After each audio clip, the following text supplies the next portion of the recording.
C'est Patrick. Aujourd'hui, j'aimerais qu'on parle d'appréciation. Très bien. Alors, ça semble être un sujet relativement simple, mais en fait, c'est assez profond. Certainement, oui. Alors, j'aimerais commencer par vous demander d'aborder ce sujet-là sur le plan de la conscience. Très bien. Parce que il y a énormément à dire à ce sujet, en fait, car j'ai même déjà vu des gens dire sur Internet, « Ah, le principe de l'amour a été intégré chez l'humain depuis 2000 ans. » Mais ceci, c'est faux. C'est faux. Oui, l'humain n'a pas intégré le principe de l'amour, dans le sens que l'humain en général n'apprécie pas l'autre humain, du tout, du tout. En général, l'humain apprécie ce que l'autre fait pour lui, et non pas l'autre, dans ce qu'il est, mais plutôt ce que l'autre fait pour lui, donc, ce qu'il conçoit comme étant lui-même et sa vie, donc ce qui lui sert égoïstement à lui, que l'autre fait, comme par exemple adopter des comportements qui lui permet à lui de justifier les siens. Ceci, on va appeler ça un ami. OK. Donc, on va traiter d'ami quelqu'un qui se comporte d'une manière qui permet à soi-même de psychologiquement justifier son comportement et sa psychologie. Donc, c'est purement égoïste, mais ça n'a rien à voir avec l'appréciation pour l'autre en tant qu'individu. OK. Donc, ceci démontre que le principe de l'amour n'est pas intégré chez l'humain. OK. Mais l'appréciation, c'est justement la porte de ce principe, mais c'est aussi la porte de beaucoup d'autres choses. OK. Comme par exemple, l'appréciation étant la porte de l'amour, c'est également, puisque je l'ai déjà expliqué, la porte de la gravité psychique qui mène à la fusion. OK. Donc, je reprends, le fait d'aimer, c'est-à-dire d'apprécier authentiquement l'être qui est devant nous, qu'il soit un être humain ou un animal ou une plante ou la terre comme telle, la nature par exemple, mais une appréciation authentique permet l'émission d'une gravité psychique qui mène à la fusion, c'est-à-dire que cette gravité, elle rassemble les composants qui sont réels de l'être qui vit cet amour et les rapproche et comme une gravité fait, elle amène des objets à se rapprocher et à se fondre l'un dans l'autre. Donc, c'est ce qu'on appelle la fusion. Donc, l'émission de cette gravité psychique, ce qu'elle fait, c'est qu'elle rassemble les aspects réels de l'être. Donc, la lumière intelligente de l'esprit, avec les composantes de l'ego, se rapproche à travers l'émission de cette gravité psychique et ceci, ce rapprochement de la lumière et de l'ego, c'est ce qu'on appelle la fusion, c'est-à-dire qu'à force de les rapprocher, à force de faire descendre la lumière dans la vie terrestre, dans l'ego, il se crée ce qu'on appelle le double éthérique. OK. Donc l'amour, c'est le plus grand moteur pour la fusion. Donc, les gens qui ont écouté Bernard de Montréal et qui s'intéressent à la conscience ont des idées bien vastes et larges et diverses de ce qu'est la fusion, de comment ça procède, pourquoi, comment, tatati, tatata. Mais de manière très simple, si l'humain apprend à apprécier, non seulement l'humain, mais aussi la valeur réelle et authentique qui existe. Donc, c'est pourquoi je parlais d'apprécier, par exemple, la nature. Mais si, par exemple, je sais pas moi, on va chez un ébéniste qui a créé de beaux meubles pour nous et qu'on regarde que c'est bien fait, on regarde le soin qui a été mis, on regarde la qualité du travail et on peut apprécier donc la valeur de ce qui nous est offert. Donc, je sais pas, moi, il vend la chaise, 250 $ et on regarde la qualité de construction, le soin qui a été mis, les décorations qu'il y a dessus, donc le travail du bois, et on peut dire, mais c'est pas cher, parce que c'est beau. Et cette beauté, c'est un indicateur de valeur, et toute valeur se doit d'être appréciée. Parce qu'un être qui est conscient, c'est un être qui apprécie les choses à leur juste valeur. C'est presque la définition de la conscience. OK. Intéressant. C'est la faculté de voir ce qui est, n'est-ce pas? Mm. Donc, c'est également la faculté d'apprécier les choses à leur juste valeur. Ah, d'accord. OK. Très intéressant. C'est pourquoi le communisme est une division corporative du satanisme, mais c'est un aspect du satanisme parce que ça nie la valeur de l'humain, de la procréation, des enfants, de la famille, de tout ce qui a réellement de la valeur dans l'être et du travail même de l'individu. Alors, bon, les gens qui croient que le communisme va aider l'humanité, c'est le contraire. C'est la négation de la valeur des choses et des gestes et de ce qui est offert par l'humain. Donc, nier cette valeur, c'est de la haine objective et absolue. Et ceci, c'est la définition de ces mouvements communistes, parce qu'on voit un communisme rampant commencer à tenter de prendre racine dans le monde. Et toute négation de la valeur de ce qui est réel, attention, vous êtes dans le satanisme. Donc, quelqu'un qui a le réflexe ou la tendance de nier la valeur chez autrui, on se doit de se méfier. Donc, je ne dis pas aux gens de se méfier des gens qui font ceci, ils le sentent déjà au fond d'eux-mêmes, mais l'être qui se prend à avoir tendance à faire ceci doit se méfier de cette tendance et voir d'où elle vient et pourquoi elle est là. Parce que nier la valeur de ce qui est réel, c'est de la haine et c'est le contraire de l'appréciation qui est la porte vers la conscience et la fusion. OK. Quand vous parlez de nier la valeur de quelque chose, oui. Par exemple, si on se prend soi-même à être en train de faire ça, par exemple, ou qu'on en est témoin, mais pouvez-vous donner une manière dont ça se manifeste? Une ou plusieurs manières dont ça peut se manifester? Parce que des fois, on peut peut-être tomber là-dedans sans se rendre compte qu'on tombe là-dedans. Oui, certainement. Donc, il y a une tendance assez répandue à travers le monde, chez l'humain, de croire que si l'autre en face de lui perd dans une transaction, alors lui gagne.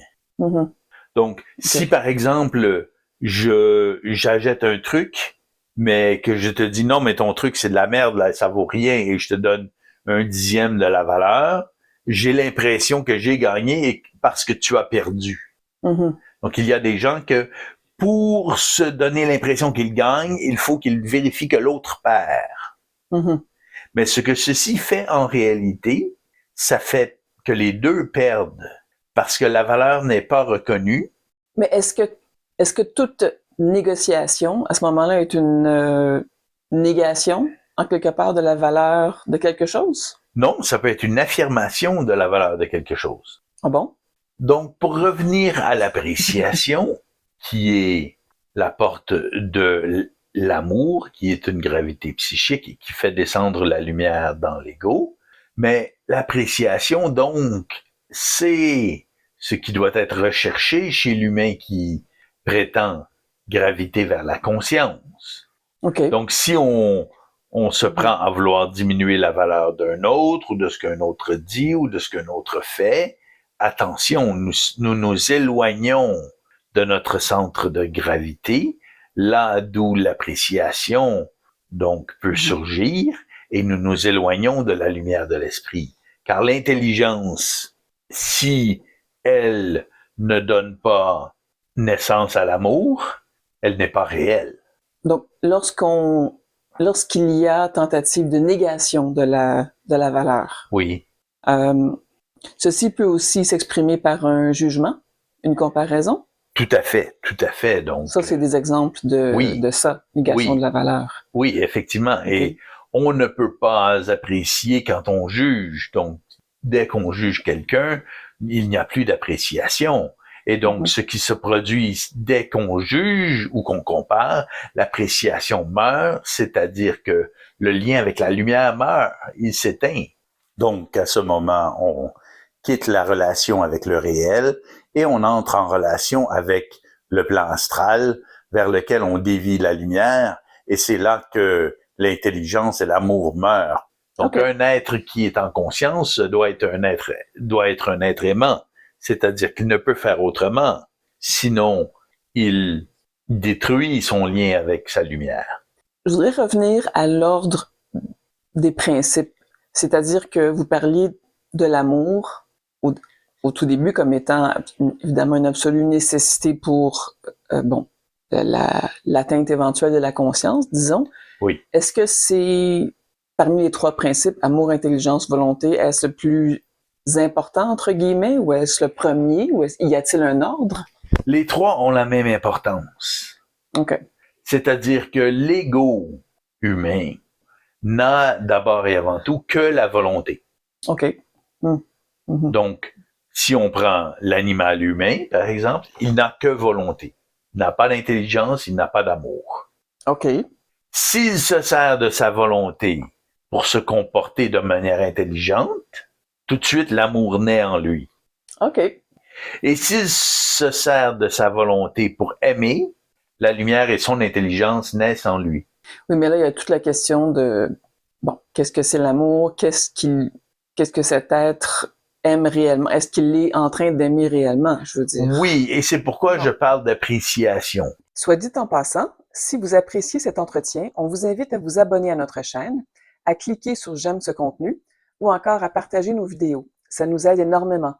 Cliquez sur la petite clochette pour être avisé de nos nouvelles publications. Merci et de retour à l'entretien.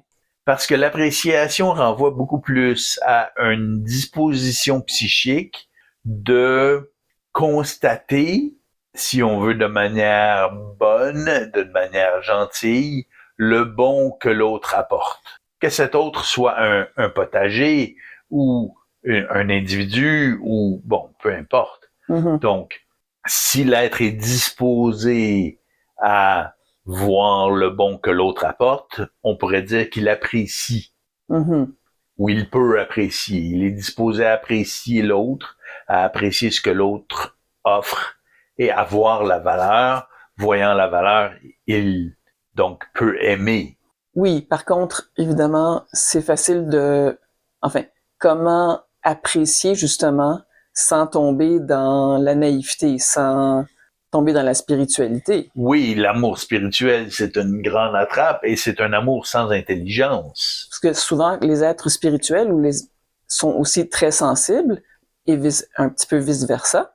Et c'est facile d'aimer, entre guillemets, ou d'apprécier ou de voir la valeur, peut-être, mais ceci peut facilement faire de nous des êtres naïfs ou se faire même manipuler ou exploiter. Oui, et ceci, il est intéressant de remarquer que c'est toujours fait sans volonté. OK. On aime sans savoir pourquoi. On aime parce qu'on trouve ça beau. Mais trouver ça beau, est-ce que c'est une raison pour aimer? Je sais pas. Est-ce que c'est une façon d'apercevoir une certaine valeur?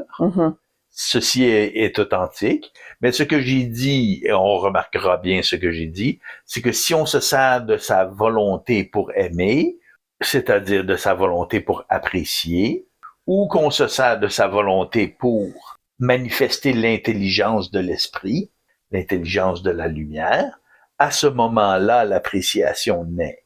Et donc, il s'agit d'utiliser sa volonté pour se faire, c'est-à-dire que c'est la décision de l'être d'aimer ou de se comporter de manière objectivement intelligente. OK.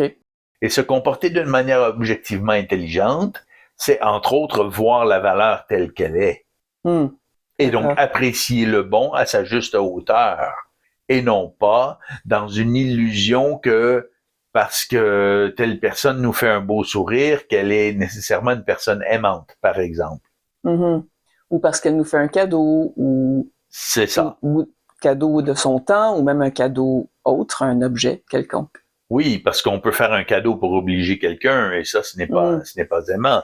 Donc, si on est spirituel ou qu'on est dans l'illusion, donc on n'utilise pas la clarté de la lumière intelligente de l'esprit pour mesurer la valeur, ben, ce qui se produit, c'est qu'on peut se faire avoir. Donc, on peut se faire manipuler. Et un être conscient ne se fait pas manipuler. Jamais. Il n'est pas manipulable. Donc, s'il y a pas de volonté pour décider de voir la valeur objective qui nous est offerte, on peut très bien se faire avoir, se faire manipuler.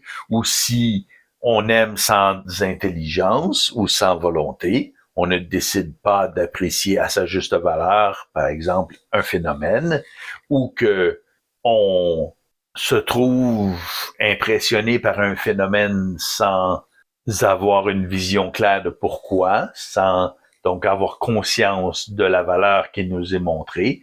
Puis à ce moment-là, dans ces deux cas, on peut se faire manipuler facilement. Et ceci, c'est de la spiritualité. Donc, je regardais par exemple une série télévisée où deux jeunes voulaient se posséder mutuellement. Ils disaient « Ah, je t'aime, et ça fait mal, même quand je t'ai dans mes bras. » Oui, parce que ça, c'est l'amour sans intelligence. C'est-à-dire que ce n'est pas de l'amour, c'est un succès d'années d'amour, c'est une parodie psychologique de l'amour, et c'est de la possession, tout simplement. Et posséder quelqu'un, ce n'est pas reconnaître intelligemment sa valeur, c'est vouloir le dominer, le mettre en esclavage, le mettre en boîte, quoi. Donc c'est plutôt de la haine en termes objectifs. OK. Si j'ai bien compris, il y a d'abord la volonté. La volonté décide de... Bon, l'ego décide d'appliquer sa volonté de manière intelligente, et à ce moment-là, il peut aussi y avoir une possibilité d'apprécier réellement. Est-ce que ce serait un peu ça? C'est-à-dire que, pour préciser, le fait d'appliquer la volonté à se comporter en fonction de la lumière intelligente de l'esprit crée l'amour. Donc, ouvre la porte à l'appréciation, crée la gravité psychique de l'amour, et donc à ce moment-là, l'être ne peut que apprécier ce qui est authentiquement réel. Donc, il ne peut pas se faire avoir. Il ne peut pas se faire avoir parce que son appréciation, elle est syntonisée au réel. OK. Vous disiez un peu plus tôt que l'amour, contrairement à ce qui est affirmé parfois, que l'amour n'a pas été intégré sur Terre. Certaines personnes diraient que un certain personnage est venu ici il y a à peu près 2000 ans, que lui serait venu pour apporter l'amour comme principe, ou comme descendre l'amour comme principe. Oui. Qu'est-ce que vous en dites de ça? Ce n'est pas faux, c'est tout à fait réel, mais amener le principe, c'est une chose, que l'humain l'intègre, c'en est une autre. Donc, est-ce que l'humain a la faculté d'intégrer ce principe à son être? Oui, il l'a. Il l'a toujours eu, d'ailleurs, même avant que cet être vienne. Donc, on ne peut pas dire que parce que c'est possible, que c'est fait universellement. Donc, il y a beaucoup de gens qui n'ont pas bien intégré ce principe. C'est la grande majorité sur Terre, d'ailleurs. Donc, si on voit la montée du communisme, entre autres, qui est une version du satanisme, le satanisme, c'est absolument anti-humain. Donc, c'est plus qu'anti-amour, c'est anti-humain.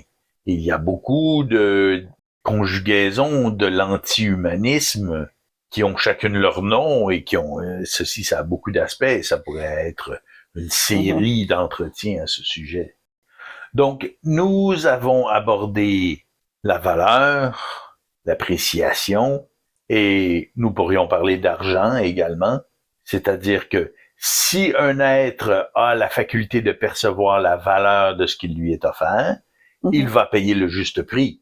Donc, si je remarque que la chaise est très belle et qu'il me l'offre à 800 $, je vais peut-être dire, je suis prêt à te donner 400. Et peut-être qu'il va dire, je comprends, mais moi, avec le travail, avec les coûts, je pourrais le faire à 500. Et je pourrais dire, ouais, ok, peut-être ça vaut 500. Et là, on pourrait s'entendre et découvrir la valeur. Et je serais prêt à payer la valeur authentique et réelle. OK. Tout ça pour dire que si je me présente chez un ébéniste et qu'il me dit, cette chaise, elle est 500 $, je la regarde, elle est effectivement très belle, très solide, très bien conçue, très bien travaillée, et je peux payer 500 $. Non pas, et ceci ne veut pas dire que je suis riche, mais que je suis capable d'apprécier la valeur qui m'est offerte. OK. Est-ce que cette capacité d'apprécier fait en sorte que on aura les moyens à ce moment-là disons qu'au moment présent où on arrive à apprécier peu importe ce que c'est, là, on a aussi les moyens que ce soit avec de l'argent ou autre chose. Voilà qui est une question fantastique. Merci. Donc, effectivement, c'est un peu le cas, dans le sens que un être qui reconnaît la valeur là où elle est, ne peut pas être pauvre. Parce qu'il reconnaît la valeur là où elle est. Donc, dans sa vie à lui, dans la vie de l'autre, dans ce que lui-même fait, dans ce que l'autre fait, et ce faisant, ces échanges revêtent toujours un équilibre, un juste prix, un juste effort, une juste appréciation, et cet équilibre lui permet à la fois de s'enrichir et de laisser l'autre s'enrichir. Et donc, ceci, c'est absolument opposé au phénomène que nous décrivions plus tôt, des gens qui veulent voir l'autre perdre pour se voir gagner eux. Mais ceci, c'est de l'illusion parce que ils font le contraire de ce que je viens de décrire. Et c'est en reconnaissant la valeur qu'on peut augmenter et acquérir la valeur. Parce que si on la nie, on ne pourra jamais l'acquérir. Donc oui, effectivement, un être qui reconnaît la valeur chez l'autre, autour de lui, peut s'enrichir, mais il ne peut pas s'enrichir s'il ne la reconnaît pas. Il ne peut que s'appauvrir. Et donc, il y a des gens qui ont beaucoup matériellement, qui ont beaucoup de dollars ou d'unités monétaires, qui semblent très riches et qui dévaluent tout autour d'eux. Non, ça vaut rien, c'est de la merde, ça vaut rien, c'est de la merde. Et ces gens-là n'ont pas d'appréciation pour ce qu'ils ont, ils n'ont pas de plaisir. Un être, donc, qui a une grande richesse financière va avoir tendance à ne plus avoir de plaisir à ce qu'il acquiert avec cette très grande richesse financière, et il voudra se tourner vers une autre source de jouissance. Et c'est là qu'on a des gros problèmes en société. Parce que ce sont des gens qui n'apprécient pas la valeur, et qui même nient la valeur, et qui à ce moment-là veulent voir l'autre perdre pour se donner l'impression qu'il gagne. Et ça fait d'eux des destructeurs de valeur, de tout ce qui est beau et bon dans le monde et dans l'humanité. Oui, et par rapport à ce qu'on disait tout à l'heure, justement, que un être parvient à apprécier réellement la valeur de quelque chose, et donc à ce moment-là, il peut obtenir, par exemple, la chose. Oui. Ce n'est pas nécessairement une question de tout d'un coup avoir plein d'argent. C'est pas une question de quantité d'argent ou quoi que ce soit. Ça n'a pas rapport avec ça. Ça n'a aucun rapport avec ça. D'ailleurs, ce n'est pas parce que soudainement on est capable de reconnaître la valeur que tout à coup on peut se payer tout ce qu'on veut. Non, mais c'est ça. Donc, c'est pas... mais si on est un être qui apprécie, qui est en faculté d'apprécier la valeur de ce qu'il y a, de ce qui se produit, de ce qu'on lui offre, de ce qu'il offre lui-même aussi, parce que ceci c'est très important de ne pas nier la valeur de ce que l'on offre. Et ceci, c'est très important, ça aiguise la conscience de faire ceci. Et ce que ceci signifie lorsqu'on dit « Ah, mais je vais m'aiguiser la conscience à reconnaître la valeur que j'offre et que l'autre offre », ceci, c'est la volonté qui décide de faire descendre la lumière de l'esprit dans un geste d'appréciation qui est juste, qui est intelligent et qui est objectivement ajusté au réel. Et c'est ceci, cet ajustement au réel, qui fait que l'être ne perd pas. Ah oui. Ne pas perdre, ça ne se fait pas en faisant la guerre aux autres pour que eux perdent. Non. Ne pas perdre, ça se fait par un savoir très juste de la valeur de ce qui est offert par l'un et par l'autre. À ce moment-là, on peut transiger à la juste valeur de chaque chose et on ne perd pas. Donc, le patron va nous dire « Ah, mais ce week-end, tu vas travailler tout le week-end. » Et là, on sait combien ça vaut et on sait que le patron ne paiera jamais ce que ça vaut. Alors, sachant ceci, par exemple, on va le dire au patron, on va dire « Oui, mais cette fois-ci, je dois être payé à la hauteur de ce que ça vaut. » Et le fait que ceci soit assis sur une réalisation objectivement réelle de la valeur authentique de ce qui est transigé, par exemple, nous donne l'autorité de parler au patron de cette façon et le forcer à obéir, non pas parce qu'on tape dessus ou qu'on l'engueule ou qu'on lui parle d'une certaine façon sur un certain ton ou des techniques de manipulation du genre, mais bien parce que notre parole est assise sur la réalité objective. Et ceci, c'est extraordinairement puissant. Et cette reconnaissance-là de la valeur des choses fait partie de cette connexion à l'objectivement réel qui donne du pouvoir à notre psychisme. Il ne donne pas du pouvoir à notre psychisme en termes de domination et de mise en esclavage. Il donne du pouvoir à notre psychisme en relation à une réalité, donc à une prise de conscience. Et ceci, c'est très puissant. Donc, apprécier et voir la valeur, non seulement fait descendre l'intelligence de l'esprit dans notre corps et aide notre fusion, mais il donne de la puissance à notre psychisme dans un mouvement qui nous amène à réaliser la grandeur authentique et réelle de nos êtres. Car nos êtres, ils sont extraordinairement grands et magnifiques, mais nier leur valeur, ça empêche toute réalisation de cette valeur et ça fait des gens pauvres. Donc, c'est pourquoi les gens spirituels sont souvent très pauvres. Parce qu'ils n'ont pas acquis l'habitude d'utiliser leur volonté pour agir de manière objectivement intelligente. À la place, ce qu'ils utilisent, c'est une impression d'âme pour leur dire si quelque chose est élégant ou non. C'est bien, c'est joli, mais cela peut très bien ne pas être réel parce que les impressions d'âme reposent sur une connexion avec le plan astral, alors que ce que nous décrivions plus tôt repose sur tout sauf une connexion avec le plan astral. Très intéressant. Très intéressant. Tout ce qu'il y a à explorer en soi-même, pour commencer, toutes nos réactions, la manière dont nous réagissons par rapport à ce qui nous est présenté, va nous en dire énormément sur nos propres conditionnements, etc., par rapport à la valeur, par rapport à tout ça. Oui, et voir dans quels termes nous avons de la difficulté, par exemple, à apprécier la valeur d'autrui ou des choses ou peu importe. Tu sais, je pense, par exemple, on est très friand dans notre société à la recherche du rabais. Oui. Des articles rabais. On ne veut pas payer le plein prix. On est toujours en attente, évidemment. En tant que consommateur, on se fait énormément manipuler, évidemment, par les marchands. C'est très intéressant, ça. Voulez-vous qu'on parle de ça un peu? Oui. Donc, cette recherche du rabais, c'est la négation de notre faculté de gagner de l'argent. OK. Une négation de notre faculté d'avoir les moyens de se payer quelque chose. À son plein prix. À son plein prix, c'est ça. Donc, de dire, je vais attendre le rabais parce que sinon, c'est trop cher. Trop cher. Qu'est-ce que ça veut dire, trop cher? Explorons ceci. Ben, ça veut dire que je peux pas me le payer. Est-ce que tu peux pas te le payer ou tu veux pas me le payer? Ben, un peu les deux. Parce que je gagne pas beaucoup d'argent. Ah bon, OK. Donc, on affirme sa pauvreté en recherchant le rabais.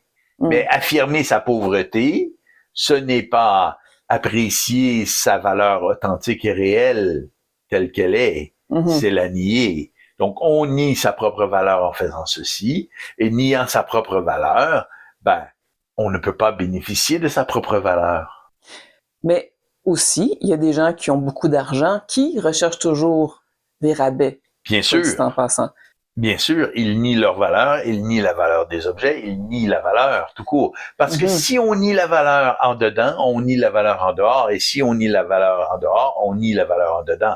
Ce n'est pas vrai qu'un être va dire « ton truc c'est de la merde, ça ne vaut rien », et que eux sont parfaitement conscients de leur propre valeur authentique et réelle. Parce s'ils sont au diapason de la réalité, ils sont au diapason de la réalité. Oui, parce que par exemple, une personne, comme je disais tout à l'heure, qui aurait de l'argent, mais qui cherche toujours à payer moins que le prix affiché, par exemple, elle a beau avoir de l'argent, elle ne parviendra jamais à apprécier et donc vraiment, se procurer ce qui lui conviendrait intelligemment. À bénéficier de ce qu'elle se procure également. OK. Merci pour ces éclairages, c'est Patrick. Ça fait toujours plaisir. Nous espérons que vous avez apprécié cet entretien entre C. Patrick et Dominique Jacques. Il y a beaucoup plus à découvrir. Consultez notre site web à l'aide du lien dans la description de cette vidéo.